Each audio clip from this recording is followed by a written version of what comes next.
नमस्कार बच्चों हमारा टॉपिक अम्ल क्षारक तथा लवण जारी है। पिछली वीडियो में हमने अम्ल क्षार की परिभाषाएं पढ़ी, उसमें सूचक पढ़े, सार्वत्रिक सूचक पढ़े और उनसे हम अम्ल क्षार की जांच करना सीखे। इस वीडियो में बच्चों हमारा मेन फोकस रहेगा लवण पढ़ेंगे हम। लवण क्या है? जब अम्ल और क्षारक एक दूसरे के साथ अभिक्रिया करते हैं, वो एक दूसरे के प्रभाव को खत्म करते हैं, जिसको हम उदासीनीकरण कहते हैं। उदासीनीकरण तो उसी प्रक्रिया के परिणाम स्वरूप जो पदार्थ बनते हैं वो हमारे लवण होते हैं। तो यहां अम्ल और क्षार की जब हम क्रिया करते हैं, अम्ल और क्षारक इन दोनों के बीच में, उससे पहले एक पॉइंट पे बच्चों को बार बार कंफ्यूजन रहती है कि अक्षारक और अक्षार में क्या अंतर है, कि हम अक्षारक बोलते हैं अक्षार। बच्चों अक्षारक वे पदार्थ हैं जो लाल या नीला करते हैं, स्वाद में कड़वे होते हैं, अक्षारिक हैं। लेकिन अक्षारक में अक्षार कौन से होते हैं? वो अक्षारक जो जल में घुल जाएं, वाटर सोल्यूबल होते हैं, जो उनको हम अक्षार बोलते हैं। वे अक्षारक जो जल में घुलनशील होते हैं उनको अक्षार कहते हैं। यानी हम अगर जैसे कोई भी हम ऐसा लेंगे कि जो जल में घुलने वाला हो तो वहां पर अक्षार शब्द लिख सकते हैं। अक्षारक का मतलब सभी, इसमें सभी आ जाएंगे, चाहे घुलनशील है चाहे ना है, लेकिन अगर घुलनशील है तो उसको हम अक्षार लिख सकते हैं। तो अम्ल और अक्षार है, जब आपस में क्रिया करते हैं तो अम्ल और अक्षार, तो ये प्रक्रिया हमारी होती है उदासीनीकरण।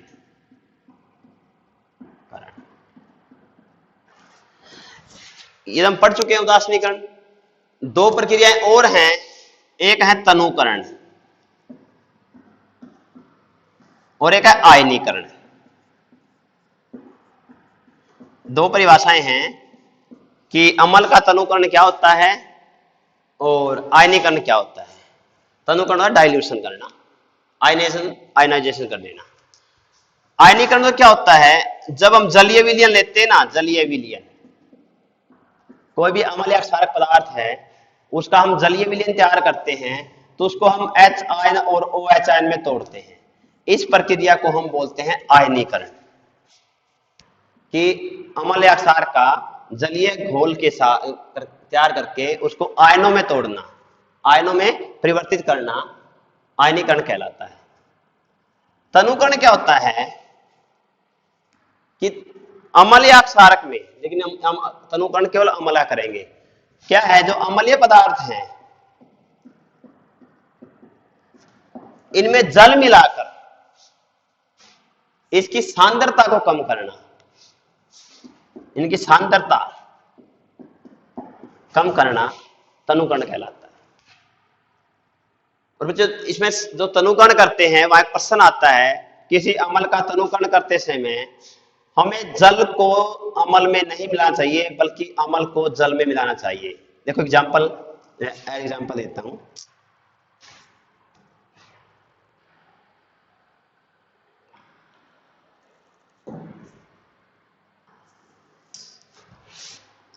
ये इस टेस्ट ट्यूब में आपका अम्ल है, एसिड है, इसमें आपका वाटर है, जल है।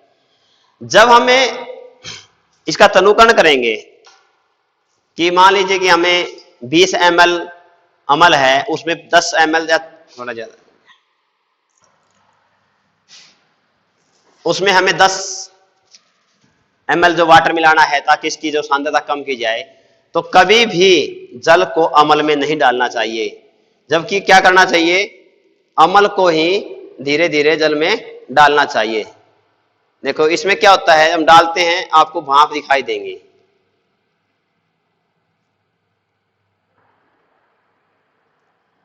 तो क्या है, जब यह तनुकरण करते हैं, जब अम्ल को जल में डालते हैं तो ये जल से अभिक्रिया करके उष्मा निकालता है। अगर हम जल को अम्ल में मिला देंगे तो ये पूरा जो अम्ल है एक साथ अभिक्रिया कर जाएगा और बहुत अधिक मात्रा में उष्मा निकाल लेगा, जिससे विस्फोट भी हो सकता है या आप जल सकते हैं, कोई दुर्घटना हो सकती है। इसलिए कहा कि जब भी अम्ल का तनुकरण किया जाए तो अम्ल को जल के अंदर डालना चाहिए, न कि जल को अम्ल के अंदर डालना चाहिए। जो एक प्रश्न आता है कि दैनिक जीवन में हमारा जो पीएच वैल्यू है उसका क्या महत्व है। जो हम पहले 5-6 प्रक्रिया पढ़ चुके वही है कि हमारे दांतों का अक्षय है, पेट में जो पीड़ा होती है या अम्लीयता मिट्टी की है, उसका अगर हमें पीएच मान ज्ञात कर ले तो हमें ये पता चल जाए पहले कि ये वस्तु अम्लीय है या क्षारीय है, और फिर उसके अंदर हम उसका उदासीनीकरण करने के लिए उपयुक्त पदार्थ डाल सकते हैं। जैसे हमारे मुंह का जो पीएच मान है वो 6.8 होता है, यानी 7 के आसपास है और उदासीनीकरण के बिल्कुल नजदीक है। अगर हम इस सफाई नहीं करें तो हमारे दांतों का पीएच गिरता जाएगा और ये 5.5 से नीचे आना शुरू हो जाएगा, तो अम्लीयता बढ़नी शुरू हो जाएगी। तो फिर हम क्या करते हैं, टूथपेस्ट करते हैं जिसका पीएच मान 8.7 होता है, ये अक्षारीय पदार्थ है। तो ये जब रिएक्शन करता है तो इसके पीएच मान को न्यूट्रल कर देता है, 7 के आसपास कर देता है, जिससे हमारे मुंह से एसिडिटी खत्म हो जाती है। तो बिल्कुल जो प्रक्रिया हमने उदासीनीकरण में की है वही सारी प्रक्रियाएं हैं। इसमें एक प्रश्न आता है कि कोई गवाला ताजे दूध में बेकिंग सोडा क्यों मिलाता है। कोई गवाला ताजे दूध में बेकिंग सोडा क्यों मिलाता है। देखिए, जो मिल्क है, ताजा दूध है, उसका पीएच मान है 6.4 से लेके 6.7 के बीच होता है।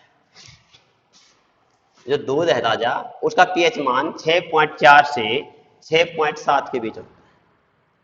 और जो बेकिंग सोडा है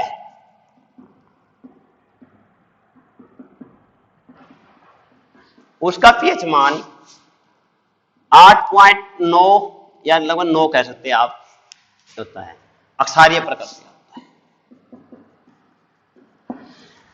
तो क्या होता है, जब फ्रेश दूध है, जो ताजा दूध है जिसका पीएच मान 6.4 से 6.7 है, उसको हम 2 या 3 घंटे के लिए छोड़ देते हैं, रख देते हैं, तो इसका पीएच मान गिरना शुरू हो जाता है, डाउन जाएगा। क्योंकि इसमें अम्लता बढ़ती है, क्योंकि इसमें लैक्टिक अम्ल होता है, लैक्टिक अम्ल।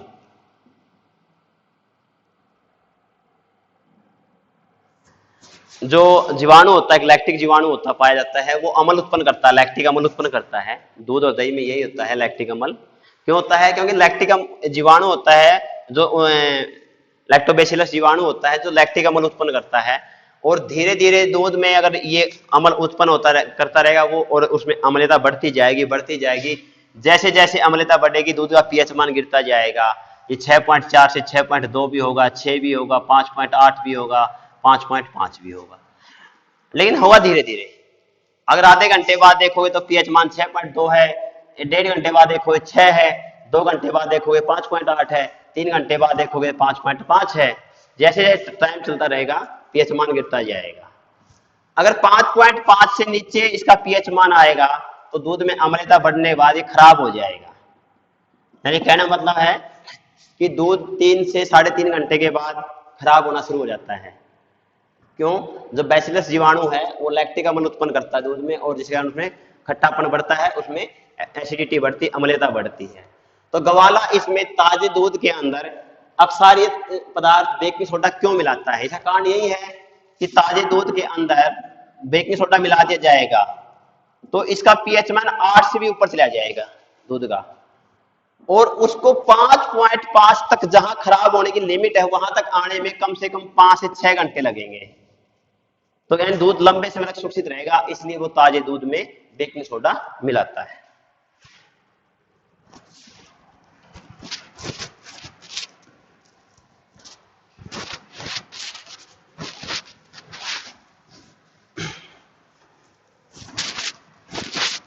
मतलब पीएच मान जो हम पढ़ रहे थे 0 या 7, 14, यानी अगर इस दिशा में हम चलें एक्स एक्सिस पे तो पीएच मान बढ़ता पदार्थ का। और यहां देखिए इस लाइन पे हमारा पदार्थ है, अम्लीयता उसकी, वो यहाँ अम्लीयता है, और ये जैसे जैसे पदार्थ की अम्लीयता है घटती और 7 पर आते ही ये पदार्थ उदासीन हो जाएगा। फिर क्या होगा, इससे आगे बढ़ेंगे तो इसकी अक्षारीयता आनी शुरू हो जाएगी और 14 पर ये अक्षारीय हो जाएगा। ये पदार्थ है, ये अक्षारीयता है, ये अम्लीयता है। अब देखिए जीरो के जितना पीएच मान जीरो की तरफ होगा उतना ही बहुत स्ट्रॉन्ग प्रबल अम्ल होगा, और जैसे जैसे पीएच मान बढ़ेगा अम्ल की शक्ति कम होती जाएगी, सांद्रता कम होती जाएगी। तो जिसका पीएच मान कम है वो ज्यादा स्ट्रॉन्ग एसिड है, प्रबल अम्ल है, उनको बोलते हैं प्रबल अम्ल। और जो जिसका पीएच मान फिर आगे बढ़ता जाएगा, उदासीकरण की तरफ जाएंगे, तो इनको बोलेंगे दुर्बल अम्ल, कमजोर। अब देखिए ये क्षारीय पदार्थ यहाँ कमजोर है और यहां बढ़ते जाएंगे, इनको बोलेंगे हम दुर्बल क्षार,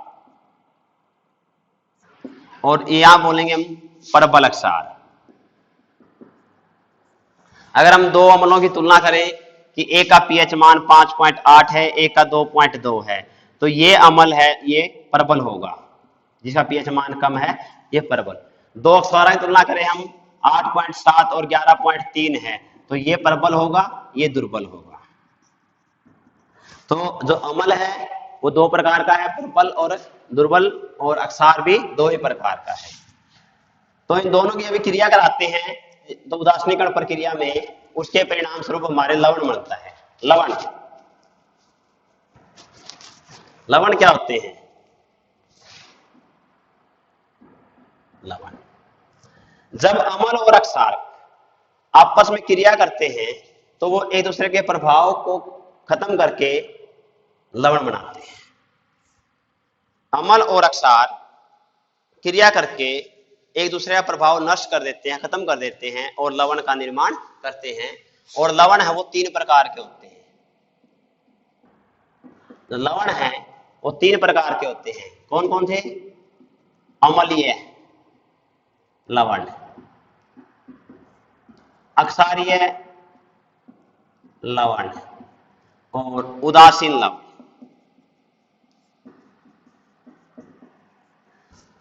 अब देखिए हमारे पास प्रबल अम्ल है, एक दुर्बल अम्ल है।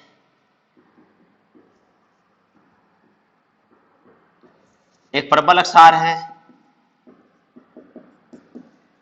एक दुर्बल अक्षार है। जब प्रबल अम्ल और प्रबल अक्षार आपस में भी क्रिया करें तो दोनों ही प्रबल हैं, तो एक दूसरे प्रभाव को पूर्णतः समाप्त कर देंगे और उदासीनीकरण लवण बनाएंगे, उदासीन लवण बनाएंगे।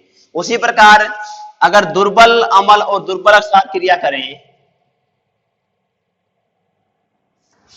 तो ये भी दोनों कमजोर हैं और एक दूसरे प्रभाव को नष्ट कर देंगे, और ये भी उदासीनीकरण लवण बनाएंगे, उदासीन लवण है वो बनाएंगे।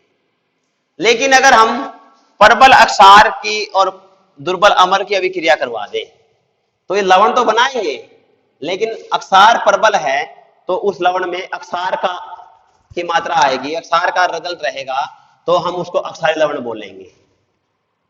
यदि हम प्रबल अम्ल की दुर्बल अक्षार से अभिक्रिया करा दें, जो लवण बनेगा उसमें प्रबलता किसकी रहेगी? अम्ल की रहेगी, तो वो अम्लीय लवण बनेगा। इसके बाद जो हम लवण हैं, कुछ लवण हैं जो पदार्थ हैं वो हमारे दैनिक जीवन में प्रयोग करते हैं, कुछ पदार्थों का, कुछ लवणों का, कुछ अम्लों का, कुछ अक्षारों का, तो वो हमारे दैनिक जीवन बहुत महत्वपूर्ण है। उनकी संरचना पढ़ेंगे, उनका रासायनिक नाम पढ़ेंगे, उनका निर्माण कैसे होता है। उसमें कुछ पदार्थ हैं जैसे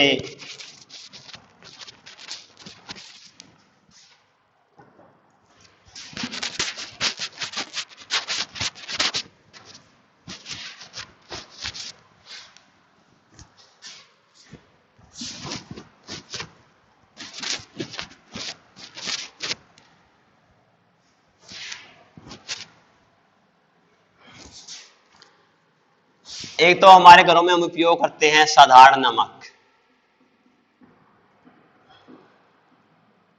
एक होता है विरंजक चूर्ण जो जल को रोगाणुओं से मुक्त करने के प्रयोग करते हैं। धावन सोडा होता है, कपड़े धोने का सोडा जिसको बोलते हैं। बेकिंग सोडा होता है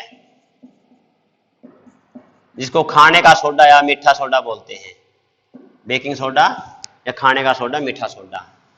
एक होता है हमारा प्लास्टर ऑफ पेरिस।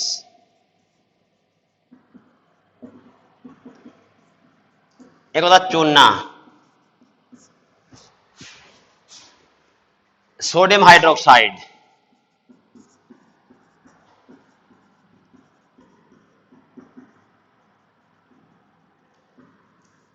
जो नेक्स्ट वीडियो में हम इन सभी के बारे में विस्तार से पढ़ेंगे कि इनका निर्माण कैसे होता है, इनमें गुण क्या क्या होते हैं, इनका सूत्र क्या है, उपयोग क्या, और आपके एग्जाम में इनमें से एक प्रश्न जरूर पूछा था 100%।